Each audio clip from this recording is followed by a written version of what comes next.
మాతృదేవోభ పితృదేవోభ అస్మద్గురుభ్యో నమ.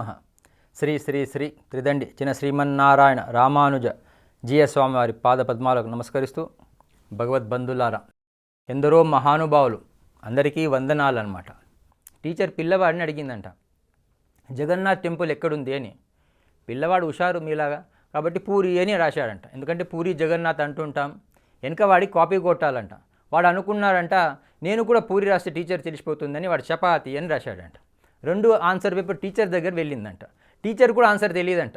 టీచర్ అనుకున్నదంట, పూరి అయినా చపాతీ అయినా గోధుమ పిండితోనైందని ఇద్దరికి 100 మార్కులు వేసేసిందంట. మన జీవితంలో ఎప్పుడు కాపీ కొట్టకూడదండి. కాఫీ టీ కూడా తాగకూడదు, కాపీ కూడా కొట్టొద్దండి. ఎందుకు అంటే అనుభవించాలన్నమాట. జై జవాన్ జై కిసాన్ అన్నారు కాబట్టి ఈ దేశానికి రైతులు చాలా ఇంపార్టెంట్ అన్నమాట. అమ్మ తర్వాత ఏదైనా ఉందంటే అది మనకు ఆవు పాలన్నమాట. కాబట్టి పిల్లల భవిష్యత్తు బాగుండాలని మేము గ్రామాన్ని తిరుగుతూ ఉంటాను. మన జీవితాలు ఎట్లయినా అయిపోయాయి, కానీ ఆ పిల్లల భవిష్యత్తు బాగుండాలి అంటే గో ఆధారిత వ్యవసాయం రైతులు చేయాలి. గోవు సంబంధించిన పాల ఉత్పత్తులు కానీ మన పిల్లలకు అందించాలన్నమాట. ఆ గోవు కోసం హైదరాబాద్ నుంచి నేను ఢిల్లీ వరకు పాదయాత్ర చేశాను. నేను మథురా వెళ్ళే వరకు నన్ను ఒక ప్రశ్న వేశారు ఒకరు. సడన్గా శ్రీకృష్ణ పరమాత్మ మీకు ఎదురైతే ఏం కోరుకుంటారు అని.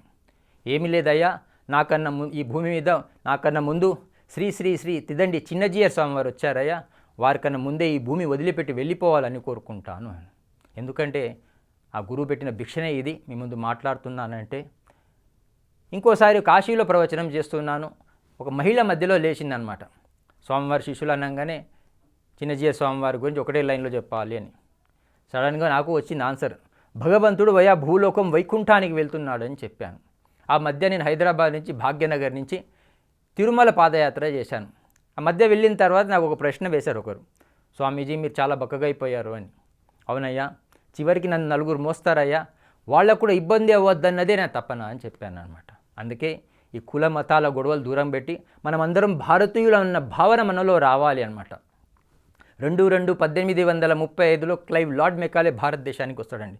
భారతదేశం అంతా పర్యటన చేసిన తర్వాత వాళ్ళ నాన్నకు ఉత్తరం రాస్తాడు, నాన్నగారు భారతదేశం అంతా పర్యటన చేశాను, I did not find single beggar.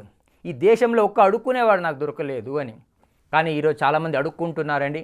కొందరు గుడి బయట అడుక్కుంటున్నారు, కొందరు గుడి లోపల అడుక్కుంటున్నారండి. ఇద్దరు రూపీస్ కావాలని అడుగుతున్నారండి.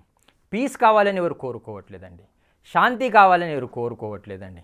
కాబట్టి అందరూ బాగుండాలని ఒక తపనతో శ్రీ శ్రీ శ్రీ త్రిదండి చిన్నజీయర్ స్వామి వారు serve all being a service to God అని చెప్పి స్వీయ ఆరాధన సర్వ ఆదరణ మాధవ సేవగా సర్వప్రాణి సేవ అని వారి యొక్క 2 ఏవైతే ఉన్నాయో దాన్ని తీసుకొని నేను ముందుకు సాగుతున్నాను.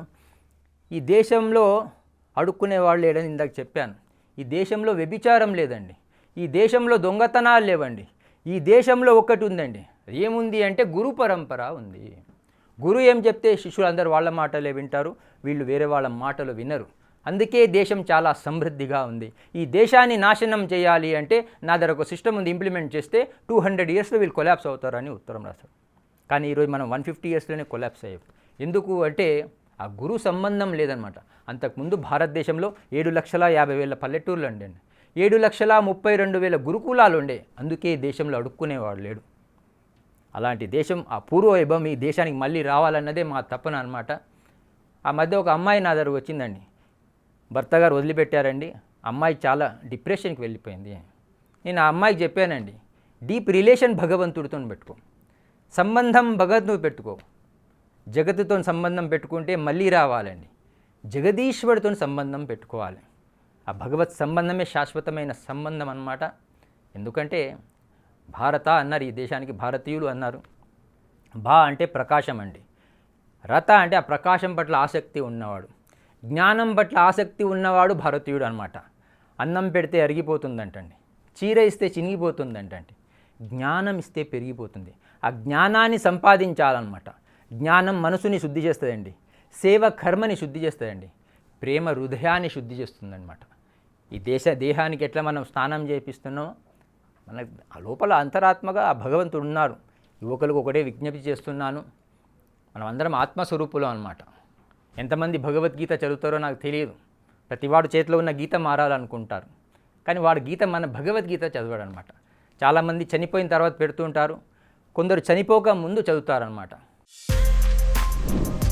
For more videos like this, subscribe Big TV channel.